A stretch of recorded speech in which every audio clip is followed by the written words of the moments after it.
Next, we are going to see state function. Book backல இது ரிலேட்டடாக நிறைய கொஸ்டின்ஸ் இருக்கும். 1 மார்க்லேயும் 2 மார்க்லேயும் இருக்கும். அதனால் it is very very important. State function இப்போ என்னென்னா நிறைய இமேஜின் பண்ணணும் இந்த லெசன் பொறுத்த வரைக்கும். You have to involve into the video. சும்மா கடனைன்னு பார்க்காதீங்க. ஓகே, ஸ்டேட் ஃபங்க்ஷன்னா என்ன? ஏதோ ஒரு ஸ்டேட்டை நீங்கள் இமேஜின் பண்ணிக்கோங்க. ஒன்று சாலிடோ இல்லை லிக்விடோ இல்லை கேஸோ ஏதோ ஒன்று. அந்த பர்டிகுலர் ஸ்டேட்டில் அதுக்கு ஒரு வேல்யூ இருக்கும். ஒரு சாலிட் ஸ்டேட்டுன்னு வச்சுக்கோங்களேன். அந்த சாலிடாக இருக்கும்பொழுது அதுக்கு ஒரு வால்யூம் இருக்கும், அதுக்கு ஒரு டெம்பரேச்சர் இருக்கும், அதுக்கு ஒரு ப்ரெஷர் இருக்கும். அதே சாலிட் வந்து அந்த ஐஸோ இல்லை வாட் எவர் மேபி அது லிக்விடாக மாறுது, ஸ்டேட்டை மாறும்பொழுது அப்போ அதுக்கு மாறும், அதோட டெம்பரேச்சர் மாறும், வால்யூம் மாறும் இல்லையா? அந்த மாதிரி 4 வேரியபிள்ஸ் வந்து we can define for this state, that is pressure, volume, temperature, number of moles. இது வந்து என்னென்னா it depends upon the state. ஒரு ஸ்பெசிஃபிக் ஸ்டேட்டுக்கும் ஒரு ஸ்பெசிஃபிக் வேல்யூ இருக்கும். அதாவது அதோட ஸ்டேட் மாற மாற அதில் வேல்யூ வந்து மாறிட்டே இருக்கும். And does not depend on the path. ஆனால் அது எந்த பாத்தில் அந்த ஸ்டேட்டுக்கு போச்சு அப்படிங்கிறது முக்கியம் இல்லை. இப்போ இதுக்கு சும்மா ஒரு காமெடியாக ஜோவியலான சில எக்ஸாம்பிள் சொல்கிறது உண்டு. ஃபார் எக்ஸாம்பிள் நான் இப்போது இது சும்மா ரிலேட் பண்ணுறேன். உங்களுக்கு ஒரு டெஸ்ட் எழுத சொல்கிறேன்னு வச்சுக்கலாம் கிளாஸில். நான் வந்து உங்களை கவனிக்கிறேன். அஃப்கோர்ஸ் நீ கவனிச்சிருந்தா கூட சில பேர் காப்பி பண்ணுவேன் தெரியும். சில பேர் என்ன பண்ணுவாங்க, அந்த கொஸ்டினை எழுதியிருப்பாங்க, பட் பார்த்து எழுதியிருப்பாங்க. 3 மார்க் கொஸ்டினுக்கு 3 மார்க் வாங்குவாங்க. சில பேர் பார்க்காம எழுதியிருப்பாங்க, 3 மார்க்குக்கு 3 மார்க். எனக்கு ஆனால் தெரியாது யார் பார்த்து எழுதுனா யார் பார்க்க. நான் அலாட் பண்ணுறது 3 மார்க்ஸ். ஸோ அது எந்த மெத்தடில் அந்த 3 மார்க், நீ பக்கத்தில் பார்த்து எழுதுனியா, புக்கை பார்த்து எழுதுனியா, இல்லை நீ படித்ததை ரீகால் பண்ணி எழுதுனியா, இல்லை கேட்டு எழுது, எதுவும் எனக்கு தெரியாது இல்லையா? அதான் தட் இஸ் த பாத். எந்த பாத்தில் நீ அந்த ஸ்டேட்டை ரீச் பண்ணங்கிறது தெரியாது. அதை டிபெண்ட் பண்ணலை அது மார்க்கு. நீ காப்பி அடிச்சு எழுதின அதனால் உனக்கு 1.5 மார்க்னால் எனக்கு தெரிஞ்சால் தானே நான் பண்ண முடியும் இல்லையா? அதே மாதிரி இப்போது இந்த ஸ்டேட் ஃபங்க்ஷனுங்கிறது அது ஒரு இனிஷியல் ஸ்டேட்டில் இருக்குது, அப்புறமா கொஞ்சம் நேரம் கழிச்சு ஒரு ஃபைனல் ஸ்டேட்டுக்கு போயிடுது. அப்போ இனிஷியல் ஸ்டேட்டில் இருக்கும்போது அதுக்கு ஒரு டெம்பரேச்சர், அதுக்கு ஒரு வால்யூம், அதுக்கு ஒரு ப்ரெஷர் இருக்கும். அது ஃபைனல் ஸ்டேட்டாக மாறும்பொழுது அதுக்கு ஒரு டெம்பரேச்சர், வால்யூம், ப்ரெஷர், மோல்ஸ் வந்து மாறி இருக்கும். அது எந்த மாதிரி பாத்தில் அது மாறுச்சுங்கிறத டிபெண்ட் பண்ணி இருக்காது. That is called as a state function. இப்போ புரிஞ்சிடுச்சா? ஓகே, இதுக்கு சில எக்ஸாம்பிள்ஸ் பார்ப்போம். For example pressure, volume, temperature, internal energy, enthalpy, free energy. இப்போதைக்கு உங்களுக்கு ப்ரெஷர், வால்யூம், டெம்பரேச்சர் தான் தெரியும். இன்டர்னல் எனர்ஜினா என்ன, என்தால்பி என்ன, ஃப்ரீ எனர்ஜி என்னன்னு தெரியாது, போக போக தெரியும். இருந்தாலும் இது எல்லாத்தையும் நீங்கள் எக்ஸாம்பிள்ஸாக படிச்சுக்கோங்க, ஏன்னா 1 மார்க்கில் கேட்பாங்க. நெக்ஸ்ட்டு வந்து பாத் ஃபங்க்ஷன்.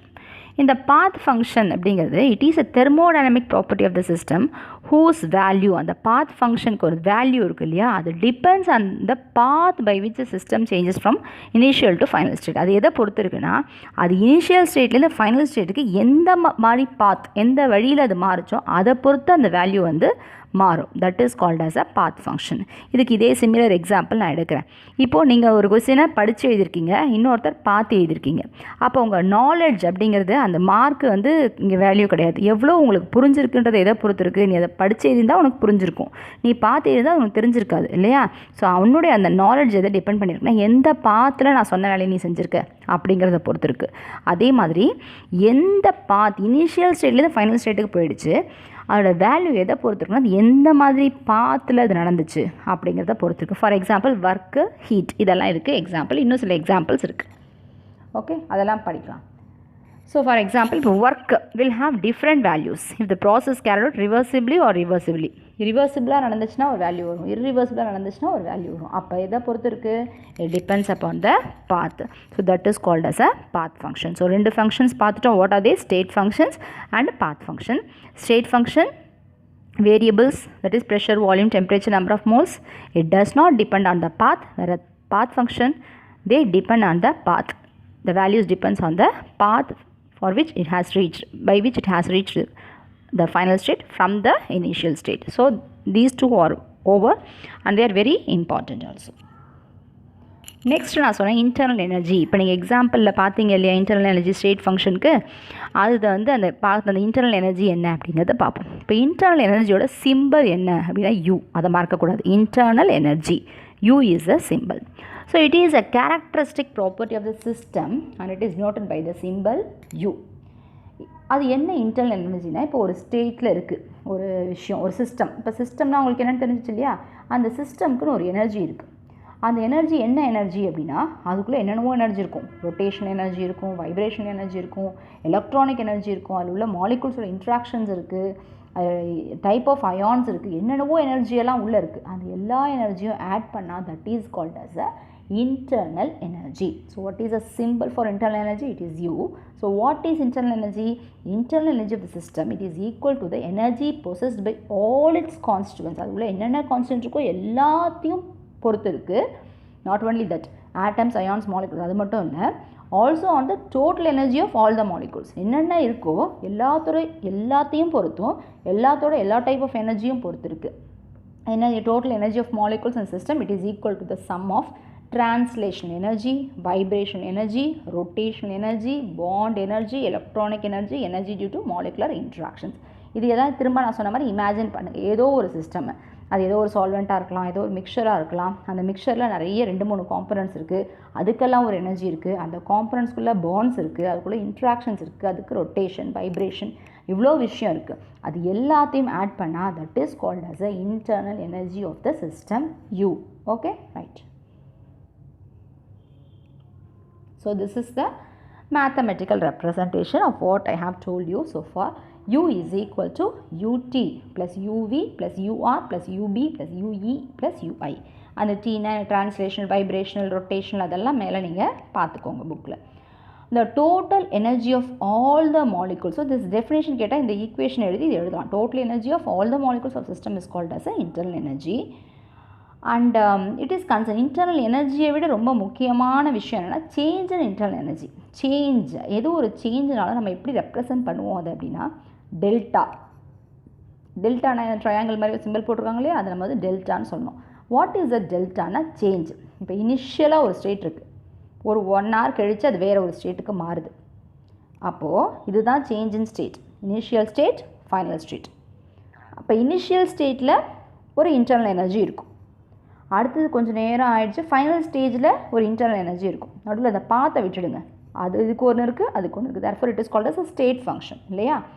அப்போது இந்த ரெண்டுக்கும் உள்ள டிஃப்ரென்ஸ், இனிஷியல் ஸ்டேட்டில் ஒரு எனர்ஜி இருக்குது, ஃபைனல் ஸ்டேட்டில் ஒரு எனர்ஜி இருக்குது. அந்த எனர்ஜி ஒன்று குறைஞ்சிருக்கலாம், இல்லை அதிகமாக இருக்கலாம்.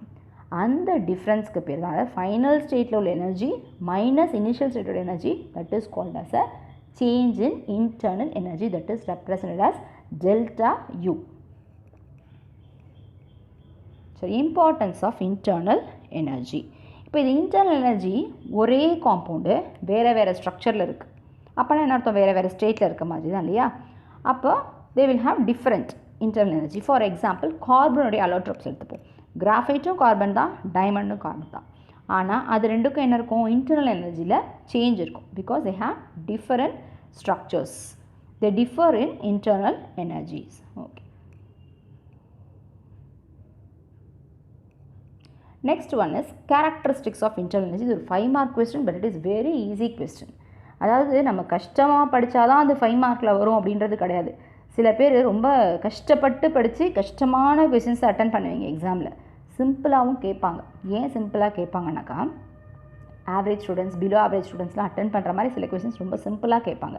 அப்போ இந்த நல்லா படிக்கணும்னு நினைக்கிற பசங்க கஷ்டமானதெல்லாம் படிச்சுட்டு சிம்பிளானதெல்லாம் ஜஸ்ட்டு ஒரு அப்படி கிளான்ஸ் பார்த்துட்டு போவாங்க. அந்த ஓரளவு சுமாராக படிக்கிற பசங்க சிம்பிளானதை மட்டும் நல்லா படிச்சுட்டு போவாங்க.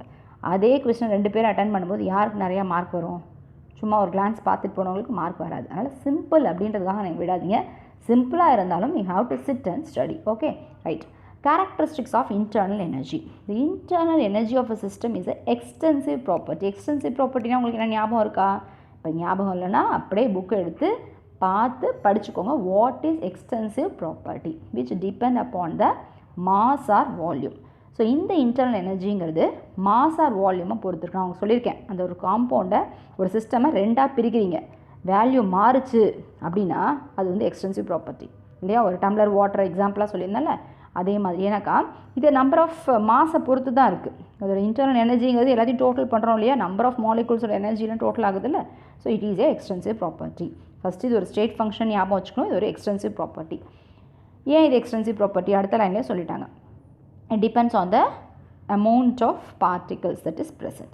Then internal energy of a system, it is a state function. நம்மளே சொல்லிட்டேன், it is a state function. ஏன்னா values எதை பொறுத்து இருக்கு? Temperature, pressure, volume எல்லாத்தையும் பொறுத்து இருக்கு இல்லையா? And does not depend on the path. Therefore, it is what? It is a state function. அடுத்தது, the change in internal energy. இப்போ நான் சொன்னேன், what is delta U? It is delta F minus delta UI. That is final internal energy. UF na internal energy of final state minus internal energy of initial state. அதனால் that is called as delta U. அப்போ நான் சொன்னது first extensive ப்ராப்பர்ட்டின்னு சொல்லிடணும், அடுத்து state function சொல்லிடணும், அடுத்து delta யூனா என்னன்னு சொல்லிடணும். அடுத்து சைக்ளிக் ப்ராசஸ்னால் என்ன? இப்போ நம்ம டீச் பண்ணது உடனே மறந்துடுச்சுன்னா உடனே ரீகால் பண்ணுங்கள். சைக்கிள் ப்ராசஸ்னால் என்னென்னா, ஒரு ஸ்டேட்லேருந்து எங்கெங்கேயோ போய்ட்டு திரும்ப அதே ஸ்டேட்டுக்கு வந்துடுச்சு, அதுதான் சைக்ளிக் ப்ராசஸ். அப்போ திரும்ப அதே ஸ்டேட்டுக்கு வரும்போது இன்டர்னல் எனர்ஜி என்ன ஆகாது? சேஞ்சே ஆகாது. அப்போ இனிஷியல் ஸ்டேட்டும் அதான், ஃபைனல் ஸ்டேட்டும் அதாங்கும்போது டெல்டா யூ எப்படி இருக்கும்? ஜீரோவாக இருக்கும். இப்போ internal energy of the final state வந்து கம்மியாக இருக்குது. இது ஒரு சிம்பிள் விஷயம். ஃபைனல் ஸ்டேட்டோட வேல்யூ கம்மியாக இருக்குது அப்படின்னா யூஎஃபோட வேல்யூ சின்னது, யூஐயோட வேல்யூ ஜாஸ்தி. அப்போனாக்கா டெல்டா யூ வந்து நெகட்டிவாக தான் இருக்கும். மேலே உள்ள ஃபார்முலாவில் பாருங்கள், ஃபைனல் ஸ்டேட்டோட எனர்ஜி கம்மியாகவும் இனிஷியல் ஸ்டேட்டோட எனர்ஜி ஜாஸ்தியாகவும் இருந்தால் டெல்டா யூ வேல்யூ வந்து நெகட்டிவாக இருக்கும். Simple things. ஓகே, அதே மாதிரி ஃபைனல் ஸ்டேட்டோட எனர்ஜி ஜாஸ்தியாக இருந்துச்சுனாக்கா, இனிஷியல் ஸ்டேட்டோட எனர்ஜி கம்மியாக இருந்ததுனாக்கா தட் இஸ் பாசிட்டிவ். இதெல்லாம் ஜஸ்ட் அண்டர்ஸ். இது போய் 5 மார்க்கான்னு கேட்காதீங்க, இது 5 மார்க்கில் ஈஸியாக you can get. Okay, up to this characteristics of internal energy is over. Next we are going to see heat. What is that heat? Heat is the energy in transit across the boundary separating a system. அதுதான் சொன்ன system surrounding என்னென்னு பார்த்துக்கோங்க. நீ imagine பண்ணு, just you are taking a vessel with hot வாட்டர்னு மட்டும் imagine பண்ணிக்கோ. அதை நீ ஒரு இடத்துல வச்சுருக்க, அதுதான் சரௌண்டிங், அதுதான் சிஸ்டம். இந்த வெசல் தான் பவுண்ட்ரி. அப்போ ஹீட்டு ஃபஸ்ட்டு கொஞ்சம் வச்சோன்னு ஒன்று இருக்கும், கொஞ்சம் நேரம் கழித்து இன்னும் கொஞ்சம் இருக்கும், இன்னும் கொஞ்சம் நேரம் கழித்து இன்னும் கொஞ்சம் மாறும். அப்போ இது என்ன ஆகுது? ஹீட் வந்து மாறிக்கிட்டே இருக்குது இல்லையா? அது ஒரு சேஞ்ச் ஆகிட்டே இருக்குது. So it is recorded as a energy transit. எப்படி? பவுண்ட்ரி வழியாக சிஸ்டம்லேருந்து சரௌண்டிங்க்கு எனர்ஜி டிரான்சிட் ஆகுது. So heat changes lead to temperature differences. கண்டிப்பாக கொஞ்சம் கொஞ்சமாக சிஸ்டமோட டெம்பரேச்சர் குறையும், சரௌண்டிங்கோட டெம்பரேச்சர் ஏறும். So it is a path function. Okay, next SI unit of heat பார்ப்போம். ஹீட்டோட எஸ்ஐ யூனிட் என்னென்னா ஜூல். ஆனால் ஹீட்டோட குவான்டிட்டியை நம்ம சொல்லும்போது எப்படி சொல்லணும்னா கேலரிஸில் தான் சொல்லுவோம். எவ்வளோ ஜூல்ஸ்ன்றதை விட ஒரு குவான்டிட்டி ஆஃப் ஹீட்டை சொல்லும்போது கேலரிஸ். இப்போ ஹீட்டோட சிம்பிள் பார்த்துக்கோங்க, அது Q. Okay, right. What is that unit quantity of heat? It is calories. கேலரினா என்ன? What is 1 calorie? ஸோ இது கேட்கலாம். A calorie is defined as a quantity of heat required to raise temperature of 1 gram of water by 1 degree in the vicinity of 15 degrees Celsius. ஒரே ஒரு gram வாட்டரை 15 degree செல்சியஸ்லேருந்து ஒரு 16 degree Celsius இல்லை 16லேருந்து 17 அதை rice பண்ணுறதுக்கு எவ்வளோ ஹீட் தேவைப்படுதோ அதுதான் என்னது? 1 calorie. அது 0லேருந்து வச்சுக்கக்கூடாது, அதுதான் விசினிட்டி ஆஃப்னு சொல்லியிருக்காங்க. புரியுதா? ஸோ வாட் இஸ் கேலரின்றது definition you have to read. Next simple Q சொல்லியாச்சு. If a heat flows into the system from the சரௌண்டிங்லேருந்து ஹீட் உள்ளே போகுது அப்படின்னா எனர்ஜி ஆஃப் சிஸ்டம் என்னாகும்? இன்க்ரீஸ் ஆகும் இல்லையா? ஒரு சிஸ்டம் இருக்குது, யூஸ்வலாக நம்ம இமேஜின் பண்ணுறது சிஸ்டம்லேருந்து சரௌண்டிங்க்கு போகிற மாதிரி தான். இப்போ நான் உனக்கு என்ன சொல்கிறேன்னா, சரௌண்டிங்கில் உள்ள ஹீட் வந்து சிஸ்டம்குள்ளே போகுதுன்னு வச்சுக்கோம். இப்போ சில்லுன்னு வாட்டர் வைக்கிற, கொஞ்சம் நேரம் கழிச்சு டெம்பரேச்சர் ரைஸ் ஆகுது. அப்போ என்ன பண்ணுது? சரௌண்டிங்லேருந்து எடுத்துக்குது. அப்போது இன்டர்னல் எனர்ஜி என்ன ஆகும்? இன்க்ரீஸ் ஆகும். அப்போ ப்ளஸ் Q. இதெல்லாம் வெரி வெரி இம்பார்ட்டண்ட். ஏன்னா ஒரு படித்தா மனசில் பதிகிற மாதிரியே ஒரு இருக்காது, பட் இதை ரிப்பீட்டடாக படிங்க. ஓகே, அதே வந்து heat flows from out of the system, ஒரு சிஸ்டம்லேருந்து வெளியில் போயிடுச்சுன்னா இந்த சிஸ்டமோட ஹீட் வந்து என்ன ஆகிடும்? இன்டர்னல் எனர்ஜி குறைஞ்சிரும். தேர்ஃபோர் அப்போ என்ன நெகட்டிவ் போடணும் sign. Next work. What is work? ஒர்க்குனா உங்களுக்கு தெரியும், it is force into displacement. இந்த இடத்துல -W போட்டிருக்காங்க. அதை நீங்கள் வந்து இந்த இடத்துல மைனஸ் வந்து ஏன் சொல்கிறாங்க அப்படின்னாக்கா, work is done by the system. ஒரு சிஸ்டம் வந்து ஒர்க்கை பண்ணுறதுன்னு வச்சுக்கோங்களேன், அதனால் இங்கே வந்து மைனஸ் போட்டிருக்காங்க. இதை நீங்கள் கன்ஃபியூஸ் பண்ணிக்க வேண்டாம். So what is that? W is equal to force into X. System ஒரு ஒர்க்கை பண்ணுறதால இங்கே மைனஸ் போட்டிருக்காங்க. இப்போ work is a path function. அது உங்களுக்கு தெரியும். ஒரு ஒர்க்கை ஈஸியாக பண்ணலாம், எப்படி ஒரு ஒர்க்கை எந்த மாதிரி விதத்தில் பண்ணுறோமோ அந்த மாதிரி விதத்தில் தான் வேல்யூஸ் டிபெண்ட் ஆகும் இல்லையா? So work is a path function. It appears only at the boundary of the system. பவுண்ட்ரியில் தான் அது எஃபெக்ட் ஜாஸ்தி. அடுத்தது படிக்கும்போது உங்களுக்கு புரியும். It appears during the change in the state of the system. So during the change ஒரு ஒரு ஒர்க் எப்போ நடக்குது, ஒரு ஸ்டேட்லேருந்து இன்னொரு ஸ்டேட்டுக்கு அது மாறுதுன்னா அங்கே ஏதோ ஒர்க் நடந்திருக்குன்னு அர்த்தம். That is what it means. In thermodynamics surroundings is so large. தெரியும், சிஸ்டம் ஒரு சின்னது, சரௌண்டிங் ஒரு ரூமாக இருக்கலாம், ஏன் இந்த வேர்ல்டாக கூட இருக்கலாம். அது வந்து மேக்ரோஸ்கோபிக். அதனால் சின்ன சின்ன சேஞ்சஸ்லாம் வந்து macroscopic changes. So macroscopic changes to the surroundings to not happen. பெரிய சேஞ்சு நடந்துராது இல்லையா. ஒரு டம்ளர் நீங்கள் தண்ணி வைக்கிறதாலும் ஒரு ரூமோட டெம்பரேச்சர் 1 டிகிரி ஏறிடாது. அதனால் macroscopic changes will not come. Okay, unit of work தெரியும். Unit of work is joule. So what is that 1 joule? It is defined. It is what is that work done by the force of 1 Newton through the displacement of 1 meter. Okay, 1 Newton force la 1 meter move பண்றீங்க அப்படின்னா that is the work. So we often use kilojoules use பண்றோம். 1 joule is equal to 1000, 1 kilojoule is equal to 1000 joules. Okay. Next sign convention. அதே மாதிரி இப்போ நம்ம ஹீட்டுக்கு பார்த்த மாதிரி ஒர்க்குக்கு பார்க்கலாம்.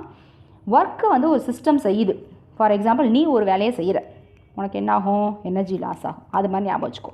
இஃப் த ஒர்க் இஸ், நீ தான் ஒரு system, our body is a system. Okay, so work is done by the system, the energy of the system decreases. Hence by convention work is taken as negative. அதனால் அந்த இடத்துல -W. Work is done on the system. அந்த சிஸ்டம்க்கு ஒரு வேலையை வேறு ஒருத்தவங்க செய்கிறாங்கன்னு வச்சுக்கோ, உனக்காக ஒரு வேலையை. அப்போ எனர்ஜி மிச்சம் தானே. அப்போ அந்த இடத்துல என்ன ஆகும்? அதோட வேல்யூ வந்து பாசிட்டிவ் ஆகும். சரியா? ஓகே, ஸோ சைன் கன்வென்ஷன் ஒர்க்குக்கும் இதுக்கும். So up to this we have completed about just 6 pages தான் முடிச்சிருக்கோம். எவ்வளோ ஃபாஸ்ட்டாக போனாலும், ஏன்னா இதெல்லாம் முக்கியமான ஃபவுண்டேஷன் இன்னும் இருக்கிறது கொஞ்சம் டஃப்பாக தான் இருக்கும் இந்த லெசன். பட் இம்பார்ட்டண்ட் 2, 4, 6 பேஜஸ் தான் இது வரைக்கும் சோஃபார் முடிச்சிருக்கோம். இப்போ என்னென்னா இது வரைக்கும் நீங்கள் முடிச்சு வச்சுக்கோங்க. நான் ஹோம்ஒர்க் கொடுக்குறேன். என்ன ஹோம்ஒர்க்னால், நீங்கள் படித்ததில் எழுதி பார்க்கணும். எல்லாத்தையும் புக்கில் இருக்கிறது எழுத வேண்டாம். எதெல்லாம் தேவை, எதெல்லாம் படிச்சுட்டு பார்க்காம எழுதணுமோ அந்த மாதிரி ஏதோ ஒன்று எழுதி ரெடியாக வச்சுக்கோங்க. உங்கள் சப்ஜெக்ட் டீச்சர்ஸ் கேட்கும்பொழுது அதை நீங்கள் அனுப்புறதுக்கு ரெடியாக இருக்கும். Okay, thank you students, thank you.